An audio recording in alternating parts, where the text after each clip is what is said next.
In the words of the most annoying song of all time, it's Friday, and it's this week in F1. Let's get to this. Aston Martin poach Red Bull boys.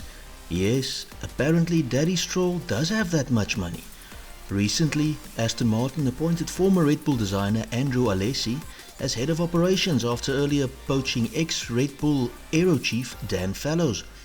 It's not just from the Bulls that Stroll has been poaching though. Engineering director Luca Forbato has been pried away from Alfa Romeo. All of this in a couple of weeks. Apparently, when Stroll decided last year just to copy Merc and race as the pink version, a few backroom members of the Racing Point back then team were peeved, claiming that the idea was short-sighted and would lead to long-term issues. I had no idea Nostradamus was working for Racing Point back then, but I wish they listened to the guy. The recent grab for All People Technical is a pretty obvious attempt to get the technical engineering side back on track now. Well, flip, Mr. Stroll, why didn't you just listen to your in-house Nostradamus a year and a half ago? I didn't know you were a non-profit organization. Binotto not aiming at McLaren? Well, after sucking at the French Grand Prix at Paul Ricard recently, Ferrari fans were left a lot closer to happy after the Styrian GP with the black horsey space. But now that man Binotto has struck again. We have not addressed completely the issues of France, said the man with the awesome afro on his head, continuing.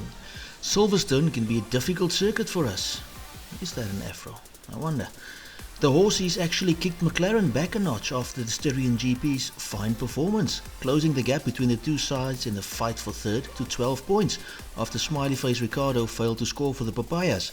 How much is it important for us to get points on McLaren?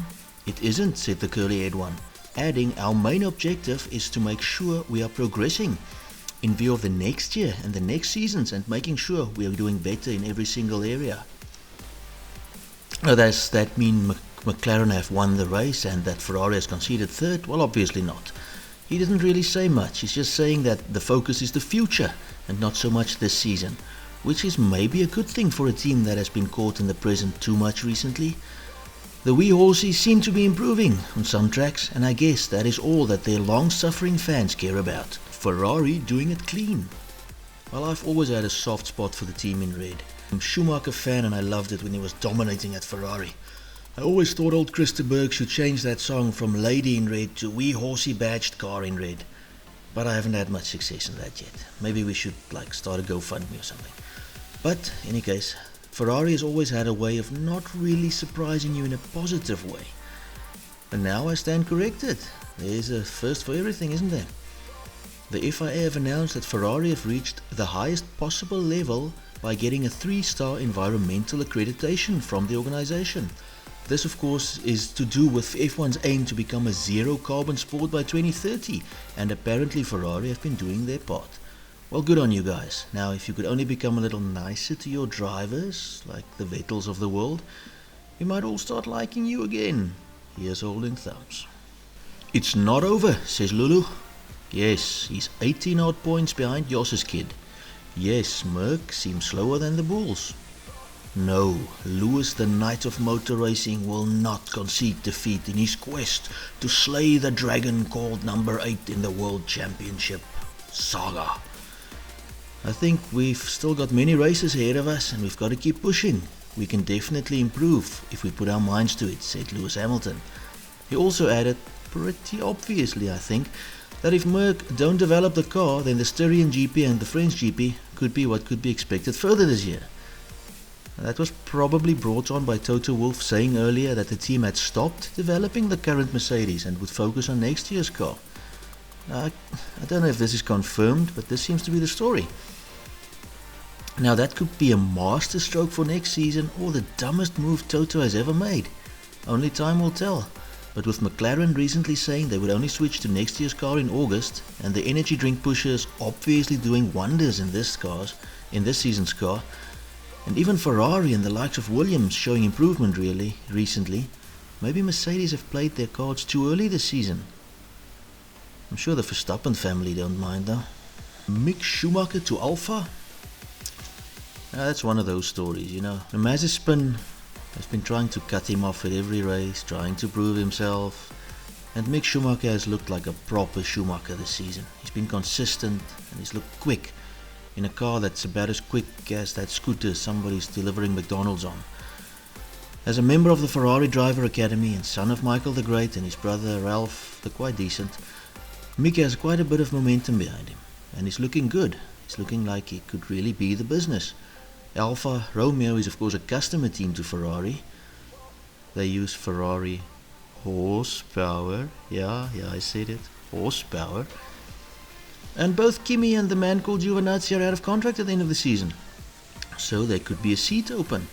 And the Alfas are quicker than the horses, so it might be good for Ferrari Driver Academy racer Mick Schumacher and hopefully Ferrari racer one day to be at Alfa next season.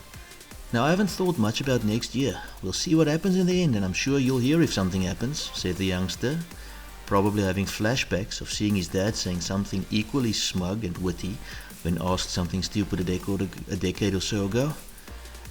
But yeah, we'll have to wait and see. I'm hoping to see Mick in a quicker car. This kid looks good. And let's face it, it's good to have a Schumacher back in the sport. Is VW coming? Now senior figures from Daimler, Renault, Ferrari, Red Bull and apparently VW, represented by Porsche and Audi, will be having meetings over the next couple of days with the FIA, the F1 CEO and some other bigwigs of the sport, reported to include Ross Brawn. Talks are expected to be concerning the way forward for F1 power units and could influence VW's speculated plans on entering the sport from 2025. Audi Vice President Fritz Erdinger earlier said that I don't want to and can't speculate on that. At the moment we're only observing it from a group perspective. Now much has been speculated and gossiped about Volkswagen entering Audi or Porsche in the F1 engine making hat. We will have to wait and see what happens.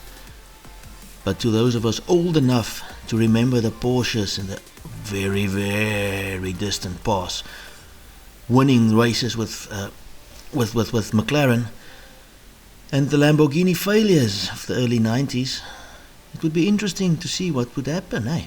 And wouldn't it be nice to have some more engine options on the grid? Why does Daniel Ricciardo suck in quali? Look, I like the Aussie. He's quick when he's not in a McLaren. But he can still come right, I'll give him this. He's funny, he beat Max when they were both younger. He's a good sheep farmer and he seems a likeable guy. He even looked a lot faster in the recent French Grand Prix before a reported car issue killed his race in the Styrian Grand Prix. But why is he so rubbish in quali? Lando Norris is kicking his behind everywhere.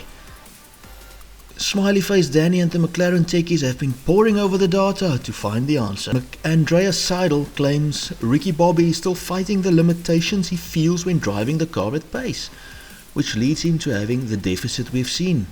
The limitations he's fighting with have been here in these corners, but also in the high-speed sections later on, said Seidel. Now look, McLaren are paying good money for a 7-time race winner. And at the moment they're getting a guy who can't buy his way into Q3 and nobody seems to get it. I'm hoping that the Danny we saw in France is the one we'll see the rest of the season. That he really does come good, because the fight for third in this Constructors' Championship could be amazing with both McLarens at top speed. Now with the second race in 2 weeks at Red Bull's home ground in Austria, I'm going to give my predictions for the race.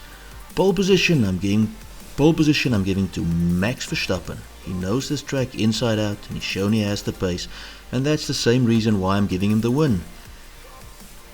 Followed home by Lewis Hamilton, who is still the class act in the field, even though he does not seem to have the greatest car at the moment.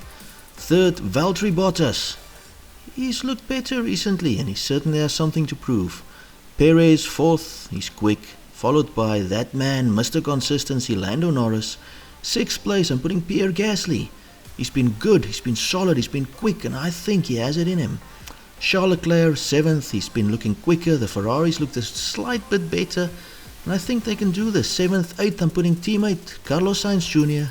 Ninth, I'm being hopeful, putting Daniel Ricciardo. He's gonna come good, I know he has the quality and he will start getting points.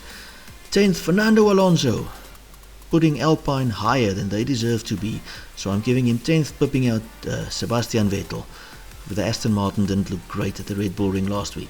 Fastest lap, I'm thinking Sergio Perez will get it, because it'll be a late thing decided with probably towards the end with some tactics by Red Bull.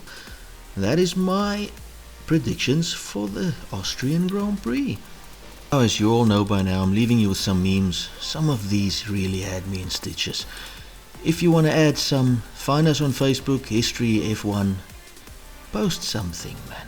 And thank you for watching the video. We love you. We need you. We can't do this without you. Please smash that like button. Please share the videos. And please come again next time. Thanks a lot for your time. God bless. Enjoy the race and goodbye.